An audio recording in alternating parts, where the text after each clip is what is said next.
Okay, question 10. So this is the start of the mechanics. Good times.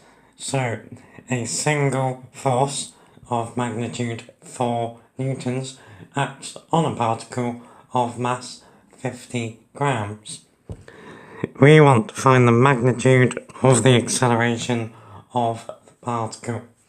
Circle our answer. So, force is mass times acceleration, where force is in newtons and mass is in kilograms. So we need to convert 50 grams into kilograms.